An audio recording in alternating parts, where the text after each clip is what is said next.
nós temos que entender que esse catecismo não existe na sua Bíblia, meu querido irmão católico, né, que está acompanhando aí o nosso programa, que está aí assistindo, né, ou ouvindo esse Origens Podcast.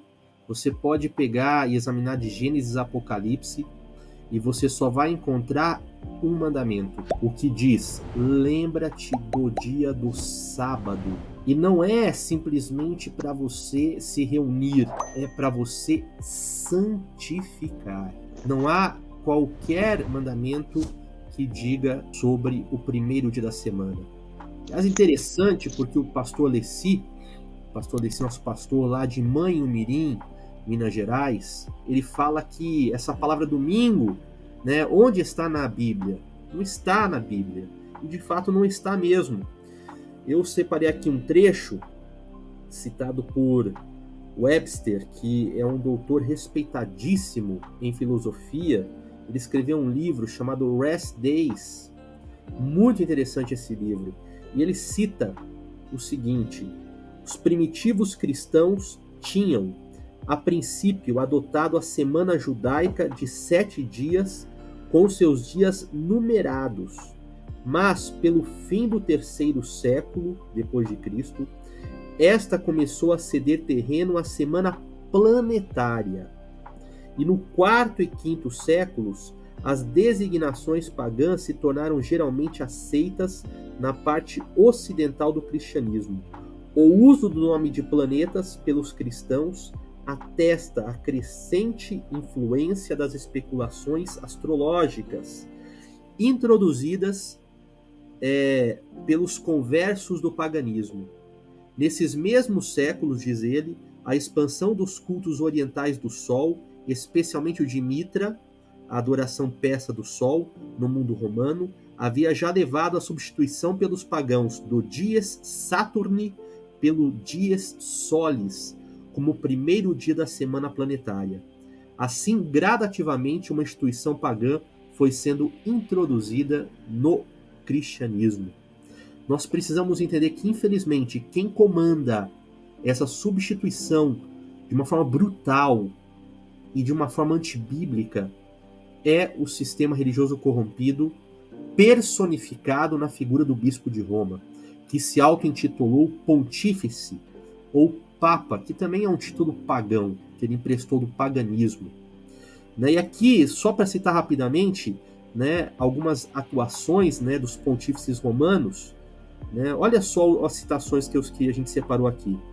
Entre as doutrinas estabelecidas em uma carta do Papa Inocêncio I, escrita no último ano do seu pontificado, ou seja, 416 depois de Cristo, encontra-se aquela segundo a qual o domingo deveria ser observado como dia de jejum. Continua, em 425, no tempo de Teodósio, o mais moço, foi imposta a abstinência de espetáculos teatrais e de circo no domingo.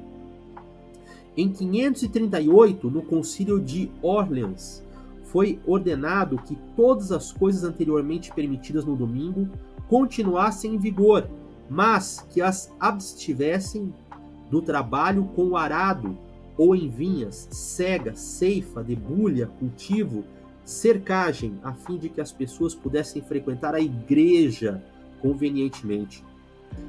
Por volta de 590, o Papa Gregório, em carta dirigida ao povo romano, qualificou como profetas do anticristo aqueles que ensinassem que o trabalho não devesse ser feito no 7º dia, que eles chamavam, na verdade, de domingo.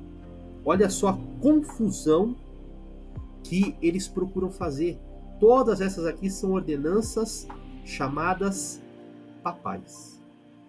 Como eu falei lá, Daniel, no capítulo 7, 25, o pastor Misael também citou, havia a profecia de que este poder cuidaria de mudar a lei, como você está vendo claramente nesse programa, mas também de mudar os tempos. Como assim, pastor?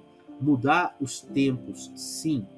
Porque na época de Jesus e dos apóstolos, o calendário que se seguia em todo o império era o chamado calendário juliano. Pois bem, esse calendário tinha um sério problema. Ele considerava que o ano tinha 365 dias e um quarto exatamente. Só que hoje se sabe que não é verdade. O ano tem, na verdade, 12 minutos e alguns segundos a menos.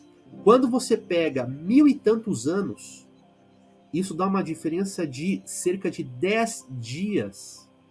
Então, quer dizer, a festa da Páscoa, que foi estabelecida também pela Igreja de Roma, porque ela foi tirada do dia correto, que era o dia 14 de Nisan, ou Abib, segundo a Bíblia, e foi jogada aí para um cálculo que envolvia o equinócio da primavera no hemisfério norte, né, aqui é outono, ela começou a gradativamente recuar no calendário. Então, chegou ao ponto de ser celebrado dia 11 de março. Então, eles perceberam que havia um erro.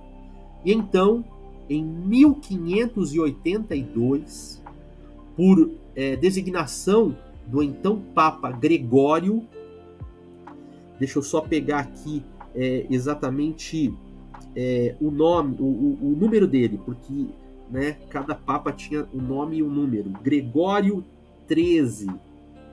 Por designação dele, houve um estudo em que o calendário foi refeito. Mas, veja bem, não houve alteração dos dias da semana.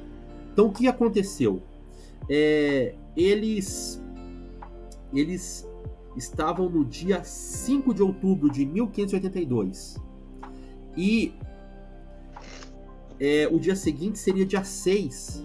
Mas, com o novo calendário, eles entraram no dia 15 de outubro. Então, houve apenas uma mudança de datas e não uma mudança dos dias da semana. Queridos, houve a mudança nos tempos. Foi introduzido aí, né, a cada 4 anos, né, o dia 29 de fevereiro para equilibrar o calendário, e aos poucos o calendário gregoriano, que é o nosso atual calendário, né, que homenageia este Papa Gregório XIII, ele foi adotado universalmente, cumprindo a profecia de Daniel. Mas nós podemos ter convicção de que não houve mudança na semana. O poder de Deus conserva o dia do sábado, desde a criação, como um mesmo dia. Nós podemos, pela história, ter certeza e confirmação de que a mão de Deus segurou essa instituição. Você veja bem, a própria semana de 7 dias não é algo natural. Segundo os darwinistas, né, a evolução obedece a fatores de seleção natural. O mais forte permanece. E a adoção da semana de 7 dias, ela é totalmente contrária a esta lógica. Porque a semana de 7 dias, ela não coincide, né, com a questão do calendário solar, ela não coincide ou não se adapta naturalmente aos calendários humanos. Então, como que ela surgiu? Ela surgiu por conta da criação. Nós temos que entender que aí foi intervenção divina. E você pode ter certeza que esta mesma mão divina, ela mantém o sábado do 7º dia como o mesmo dia desde a criação.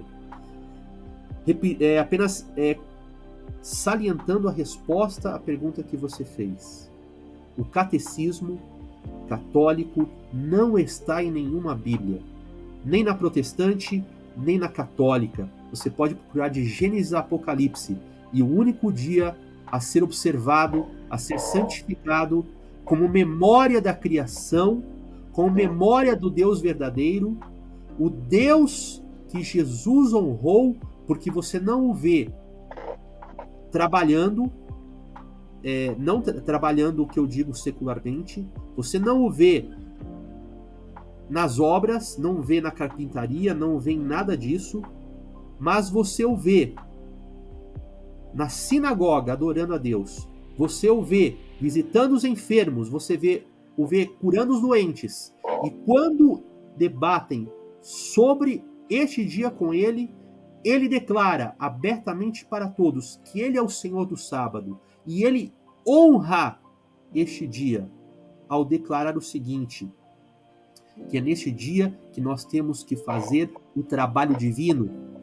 O que os judeus estavam fazendo, que era ir à sinagoga e tão somente voltar para casa e ficar descansando, no sentido literal de dormir, não devia ser feito. Que o sábado era o dia de adoração e o dia para se glorificar ao Senhor.